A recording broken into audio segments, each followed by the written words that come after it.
Hello guys, Happy New Year and welcome to my channel again. I'm really happy to see you and thank you so much for watching. This video I'll decided to record with Kristine. She's a YouTube blogger from Ottawa, so I hope you will enjoy this interview because we will talk about Halifax, about Ottawa, the comparison of those two cities, so I hope you will like it. So let's get started. Thank you, Anna.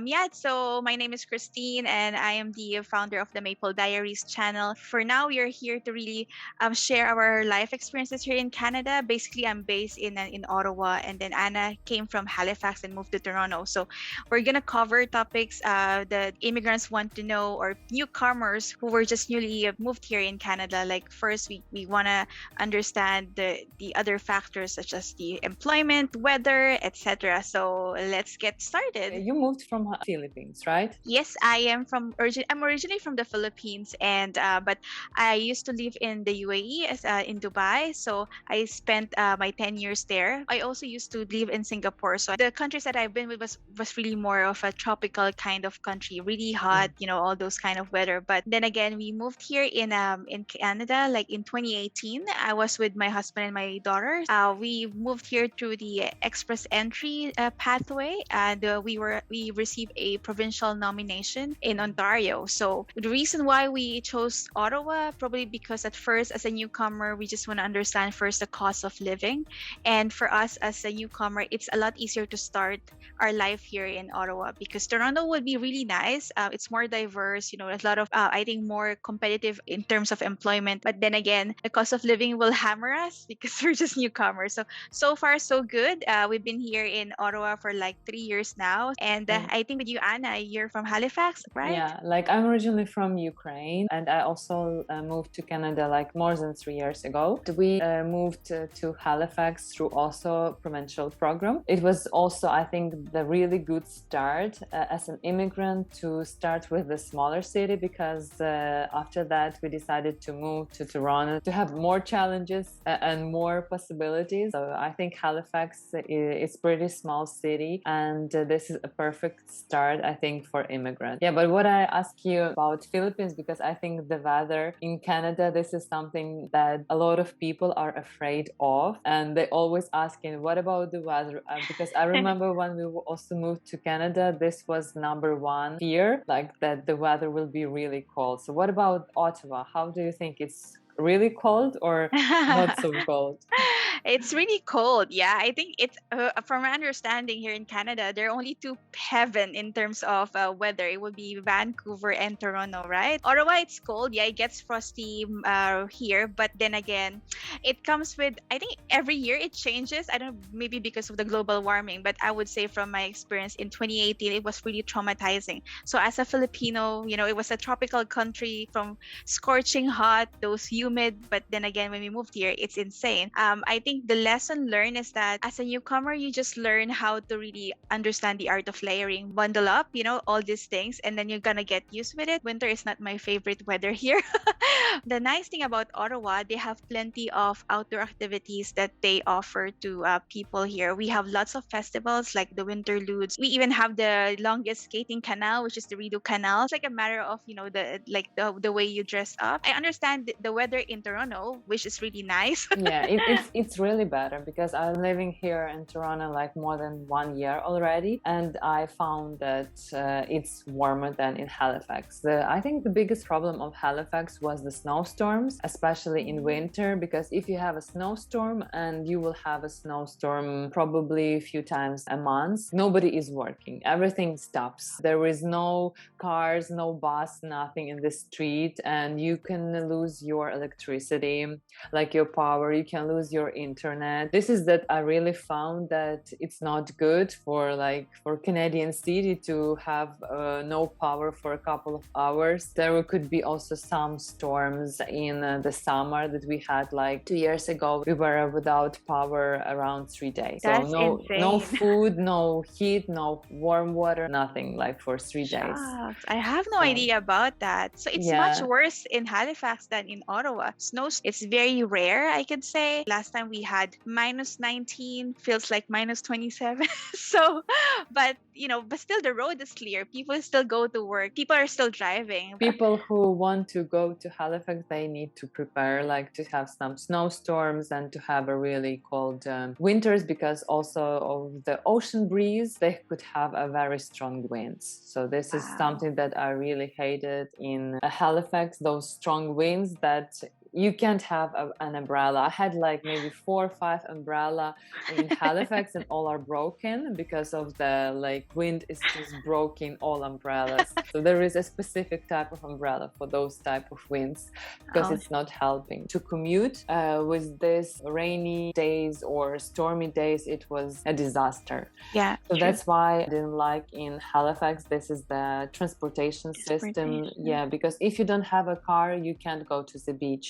You can't go to the seaside because there is no bus. If you are commuting around the city, you live in the downtown, you don't need to have a car at all. Okay. But if you want to go to IKEA, for example, or some bigger stores, they are always like outside the city. That's why you need to take 2 buses, and it will take you like 1.5 hour one side and 1.5 hour other side. It's really time consuming if we're talking about taking the bus. We do have the transportation system. We do have the buses. When we came here, we just got a second-hand car, very cheap one. So just for us to survive, because we're living in the suburbs, like 30-minute drive to downtown. But we don't usually go to downtown because some people they work in downtown. I think the only miserable part is that waiting for the bus to arrive during winter, that is really insane. And sometimes you cannot avoid that some buses, they're quite late. So sometimes you think it's gonna be here soon in 5 minutes, but sometimes you have to wait for like 15-20 minutes. So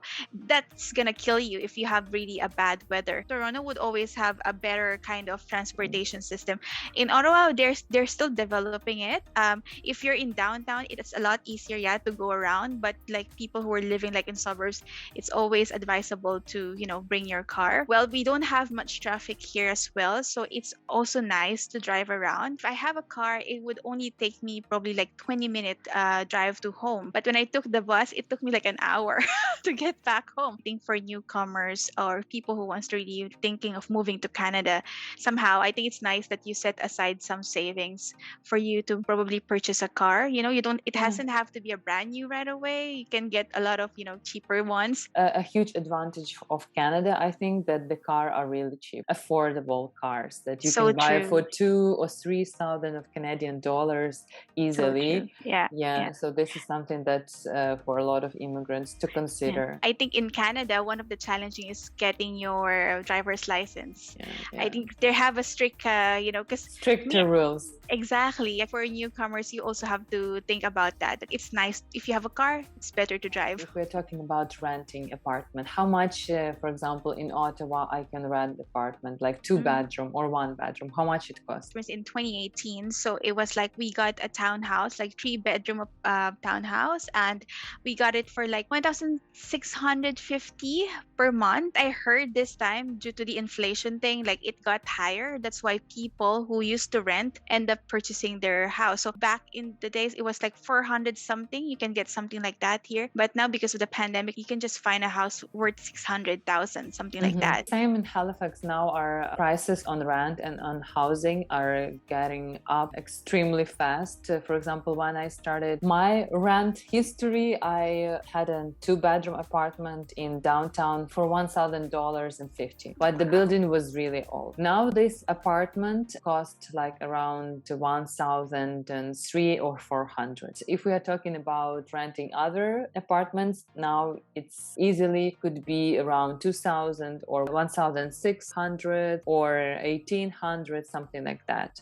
So the prices are going up. The same is with houses. For example, my friends bought a house for 200,006, but now this house cost around 400,000 or even 500,000 for 2 years. It's really got up. Yeah. And what about like if we're talking about lifestyle, like what is lifestyle in Ottawa? Good part of being in Ottawa, it's because you have those best of both worlds, that it's so easy for us to get to Quebec if you wanted to and get to Toronto if you wanted as well. Probably some people would say that Ottawa is quite boring, but I think it's more focused on outdoor activities, museums, like the nature itself. You get close to the nature. In Toronto, you have the best of shopping malls there, all those nice restaurants.